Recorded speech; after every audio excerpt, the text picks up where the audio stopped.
Spider-Man No Way Home has exploded into theaters and smashed box office records. The way it did that was by promising to deliver Tobey Maguire Spider-Man villains as well as Andrew Garfield Spider-Man villains in Tom Holland's universe for one massive villain showdown. So today we're gonna stop and rank all 17 main Spider-Man and Venom villains from the worst to the best.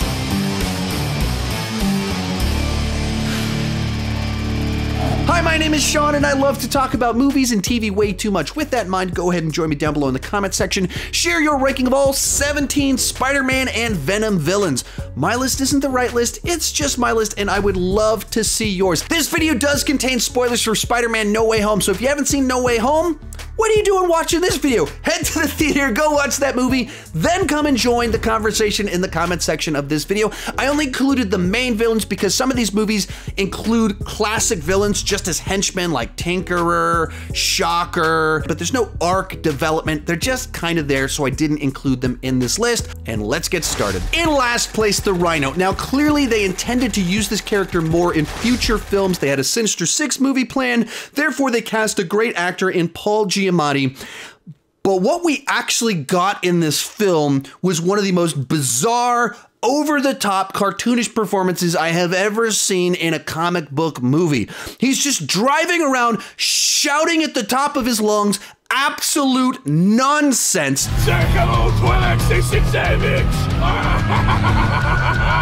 Wow, that was weird. Throughout all of his time in this movie, there's no backstory, there's no explanation for his behavior. It's just this guy appears just hopped up out of his mind on cocaine or something, shouting. He's not dangerous. He's played for a little bit for laughs because like Spider-Man pulls his pants down.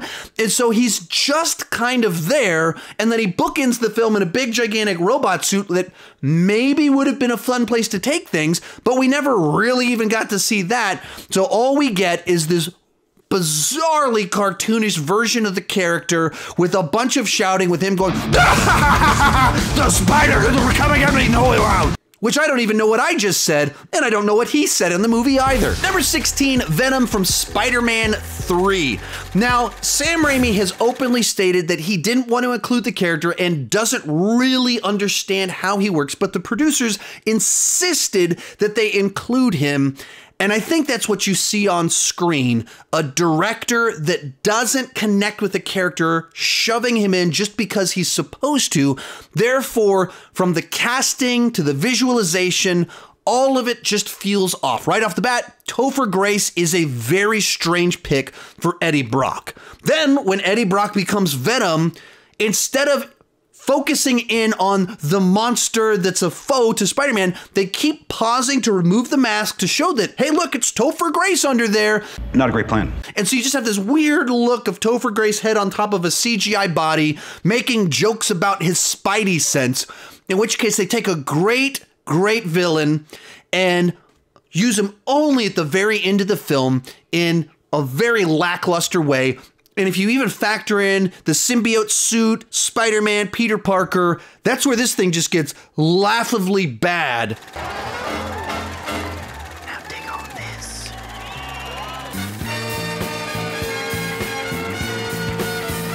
In the way that they decided to bring this to the big screen. Next up, Green Goblin from The Amazing Spider-Man 2. Now this is a frustrating one because I think there could have been a fantastic version of this character where you have a Harry Osborn dealing with the fact that he has a disease that's going to kill him, that drives him to experiment on himself, that turns him into a monster that causes him to cause incredible pain to the person that he cares about the most.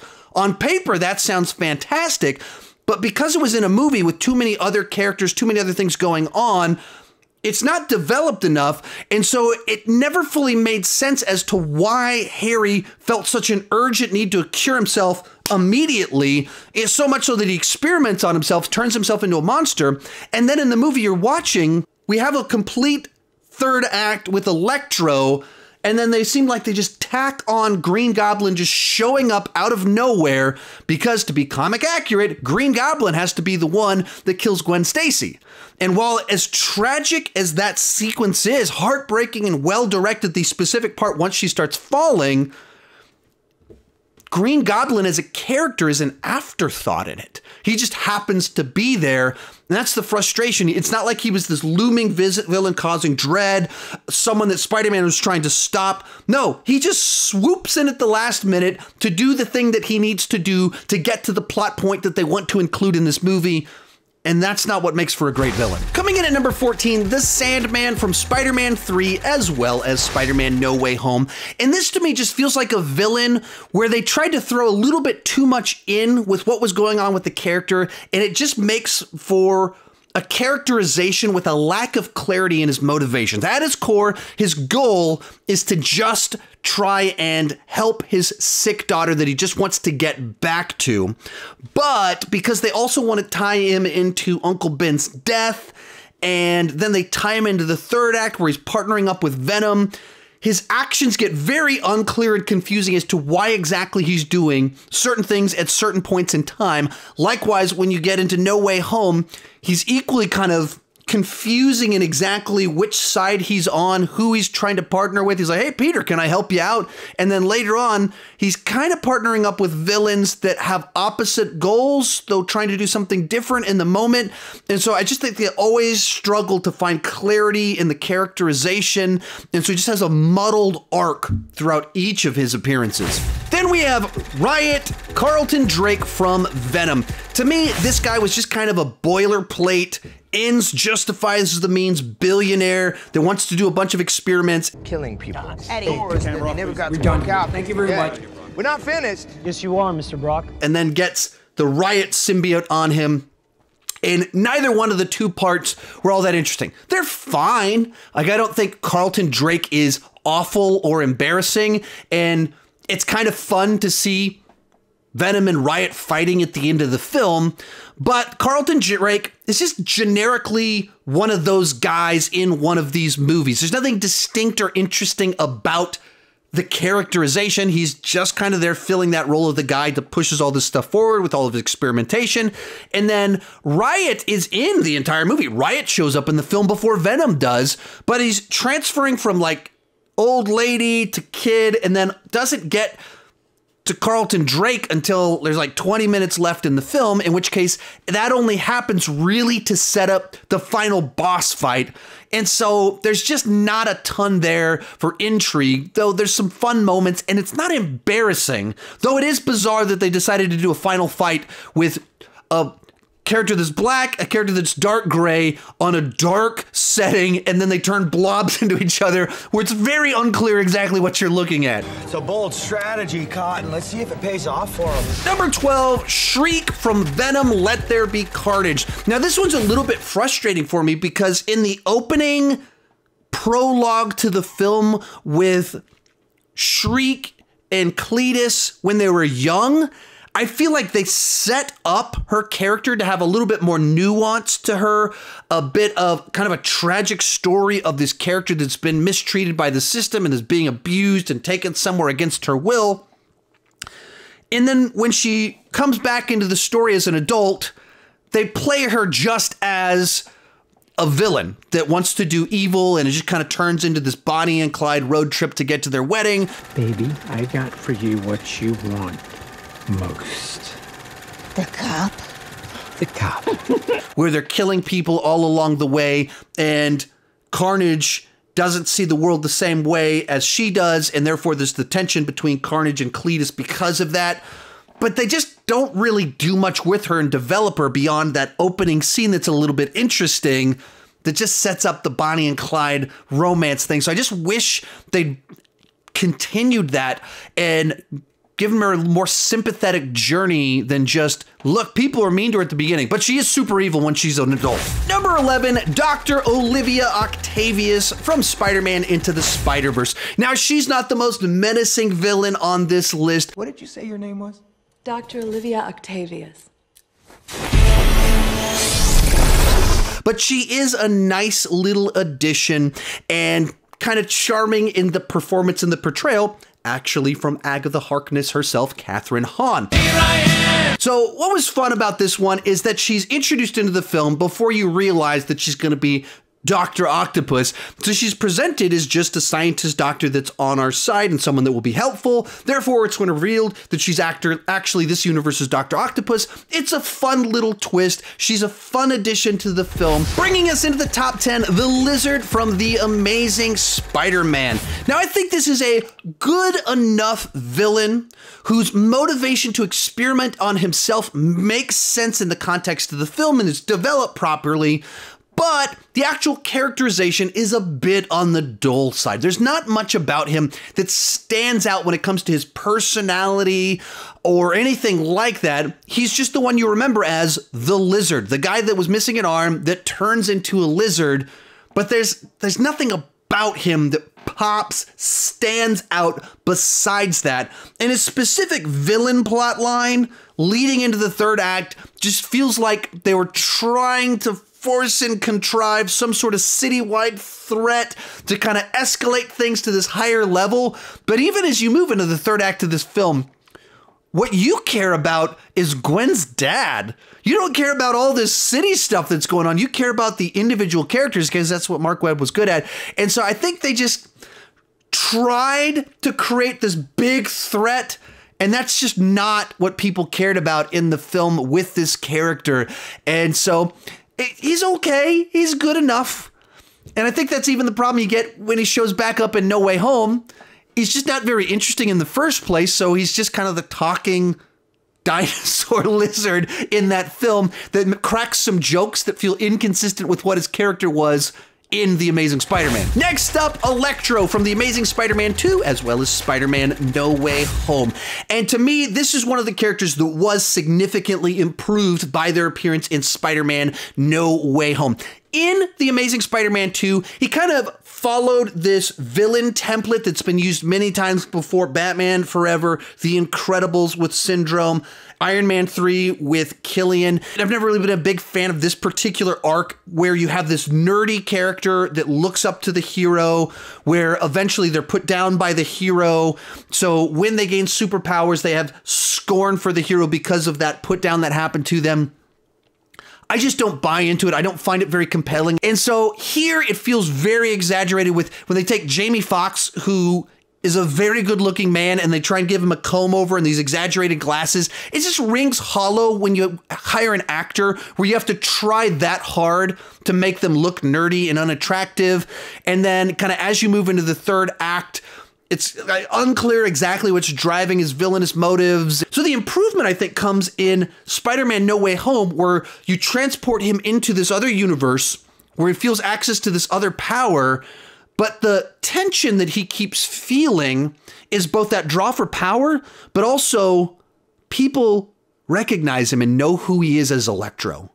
And I think that's much clearer in No Way Home. Even though that movie has even more villains, they clarify exactly what's driving him to continue down the villain path. And also not making him such a cartoon character when he's in human flesh helped a lot by making him, I don't know why all of a sudden he's cool Jamie Foxx in the MC universe, but he's cool Jamie Foxx, and it actually improved the character for me. Number 8, Carnage, Cletus Cassidy from Venom, Let There Be Carnage. This is another frustrating one because I enjoyed Carnage in this movie, loved Woody Harrelson as the casting. He just does crazy so well. There's gonna be carnage. But it's also one of those ones where you're like, you wanted more than just this 90-minute movie with this one story with the character, and you wanted even more Carnage from him.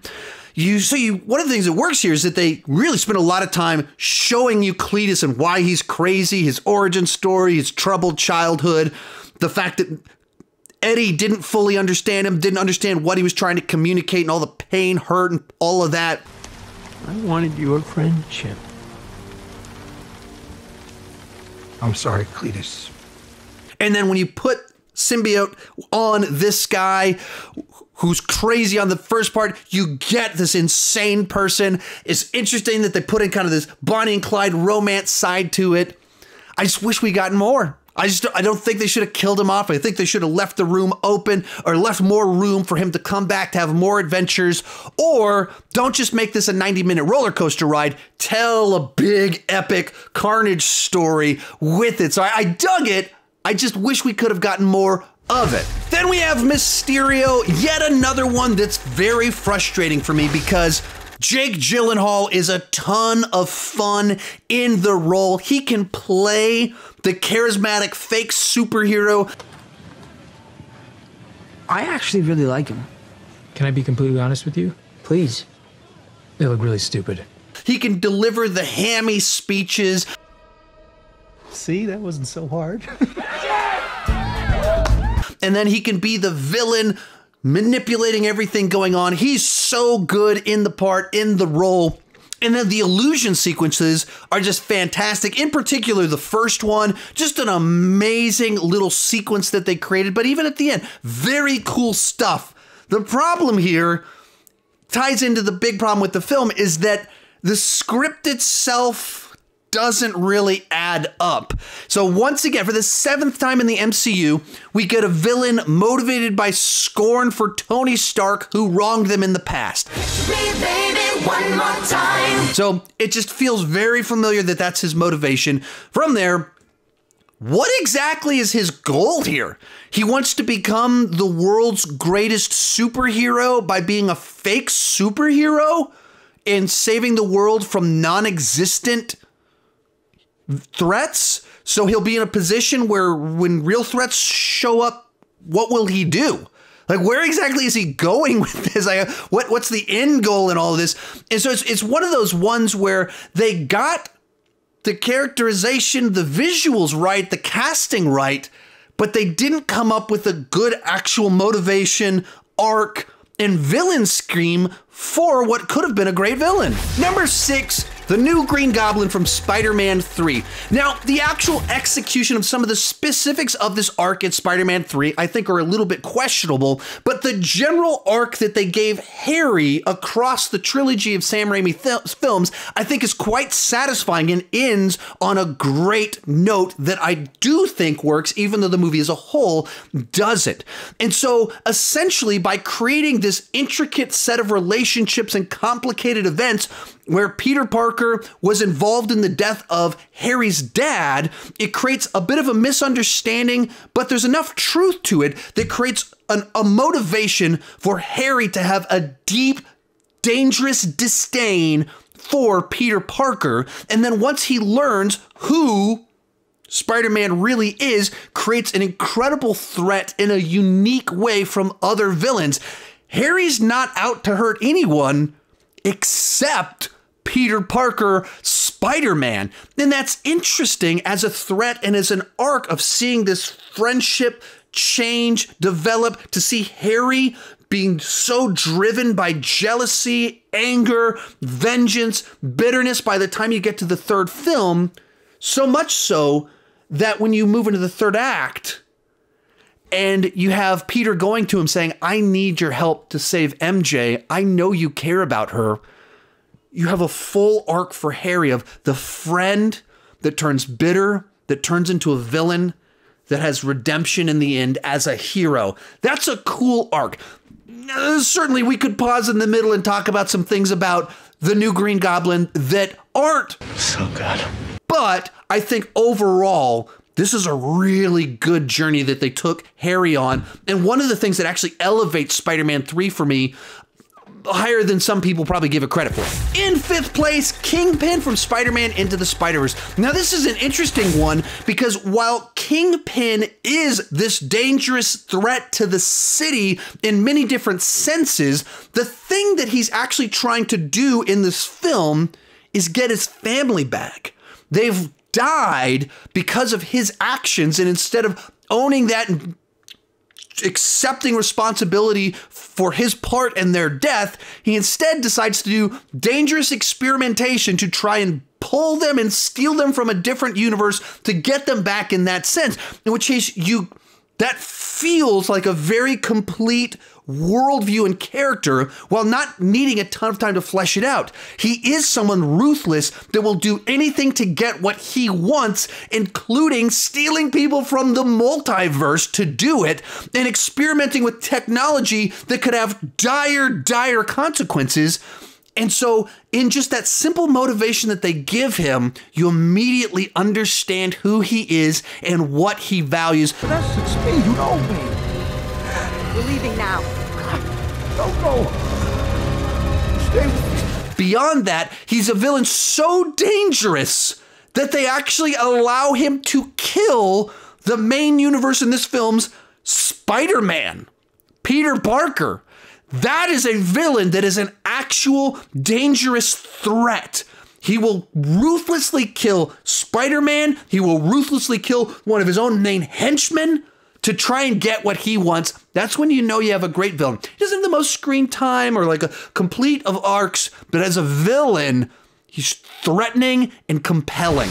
In fourth place, the Prowler from Spider-Man Into the Spider-Verse. Now, this is a character who's quite different from Kingpin, his boss in the film. He's Miles Morales' uncle. We were introduced to him in kind of two different settings. We're introduced to the uncle and we're introduced to the villain, and we don't learn that the two are the same until we're over halfway through the film, and we like the uncle as this person that can connect with Miles a little bit better, and we're scared of the Prowler, this villain that keeps showing up, causing lots of problems for our heroes on the journey that they're on. And that's what makes him interesting. We see the Prowler do a bunch of things and be okay with a bunch of very evil stuff, including the murder of Peter Parker. But then as soon as he realizes that he's fighting his own nephew, he softens. He's not a sociopath. He's not devoid of good. He's just a guy that's gone very very far down a dark path, working for a very bad person, doing awful things. But in that moment where he realizes the face that he's fighting, he pauses, he snaps out of the insanity that he's been on, so much so that he gets killed by the Kingpin in this kind of tragic act that kind of compels even Miles's motivations, actions, his hurt, his tragedy, and part of his Spider-Man journey. And I just think that makes for an interesting villain, that he is this henchman, but that doesn't mean he doesn't have some humanity. Real quick before I give you my top 3, remember to join me down below in the comment section. Share your ranking of all 17 Spider-Man and Venom main villains, and you can throw in some of the other side characters if you would like to.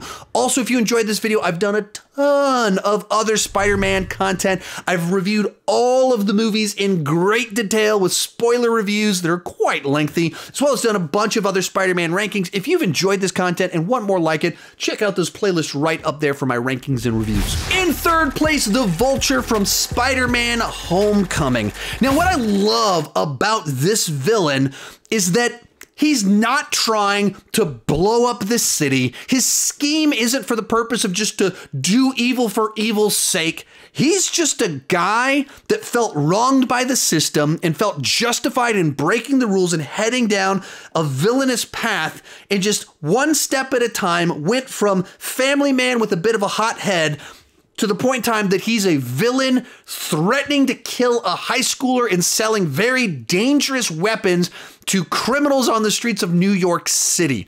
In a lot of ways, and I've said it before, he's like the Walter White of the MCU, this normal guy with a family that broke bad for the purpose of supporting his family, and it's turned him into this absolute monster. Another nice touch here, you do get Michael Keaton giving a very Michael Keaton performance in the film, where he can be terrifying as this villain that's getting more and more desperate to get the parts to be able to sell more and more weapons. But then when Peter shows up at his house, he can be the charming dad, giving the dad talk, all of that fun stuff, and then he can just snap right in that moment where he figures out, this kid in the back seat, that's Spider-Man. This is the guy that's threatening my operation, and therefore he's threatening my family. Therefore, I'm going to threaten him. Because if you do, I'll kill you and everybody you love. Right now, in this car with a gun, I think he just pulls it off so well, and an example of how every villain doesn't have to up the stakes to be a threat in a way that matters. Our runner-up, Dr. Octopus from Spider-Man 2, as well as Spider-Man No Way Home. Here we get another classic villain and classic Spider-Man villain origin story, where he's a good, well-intentioned scientist who does some things that's a little bit reckless and turns himself into a villain. But what the movie does so well is we get to spend time with pre-origin story Octavius, with his wife, with him hanging out with Peter Parker. We see the charm. He teaches Peter some lessons. They have kind of a nice rapport between the two of them where he actually likes Peter, and then he turns into the monster that the arms take over. They're controlling his mind, and he's battling with himself to control what's happening. Therefore, when you get to the third act and Peter's been able to beat the crap out of him, and he has to fight to regain control of the arms in his body. It was my dream. Sometimes, to do what's right, we have to be steady and give up the thing we want the most. And is like screaming, "I will not die a monster." Just a nice, compelling arc. And then they brought him back, and I wasn't sure exactly how that would play out with where his character ended in that film. And you really see the back and forth insanity in No Way Home. Hello, Peter. And in that moment where Norman is able to help Peter create the chip that they put in there, and you see him regain his composure and the music swells, it's such a satisfying moment. And from there on out in the movie, Dr. Octopus becomes one of the superheroes. And just loved the way they played out the final little sequence where they kind of sidelined Dr. Octopus when our Spider-Man kind of showed up, so that when you're in the final battle and he does show up and you have that moment where like, I thought he was cured. Why is he doing this? Why is he stopping the Spider-Man? Nope. He just snaps the deal on Electro, saves the day right at that moment.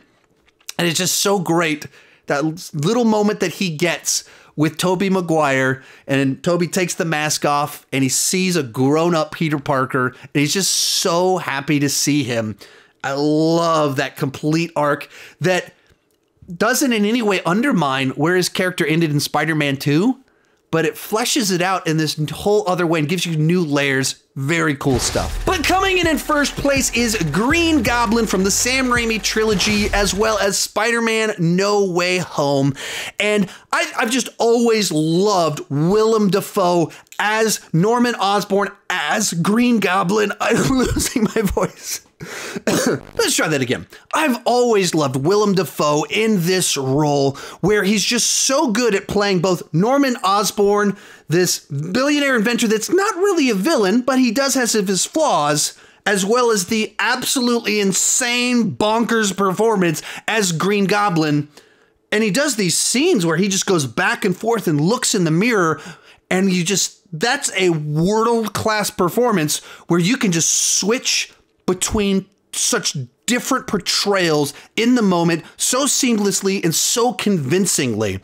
And then they build on that and add new layers in No Way Home, where you really start to see that Norman is a man trapped in his own body, and it's costing him everything. And you see a broken man that wants to do the right thing.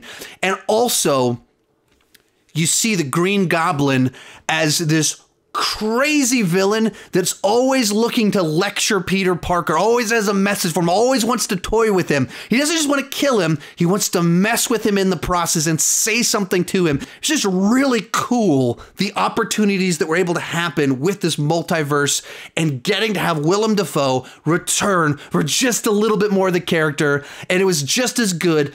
And he made all of it better with what they were able to do. So he comes in at number 1. If you enjoyed this video, I've got more like it. If you want my in-depth reviews of the movies, they're right over there. If you want my other rankings, got those right down there. We got the movies, the actors, the final battles, my favorite moments, all that fun stuff right over there, as well as a video on canceled Spider-Man movies. It's one of my favorite videos I've ever done. Thank you so much for watching, and keep talking movies too much.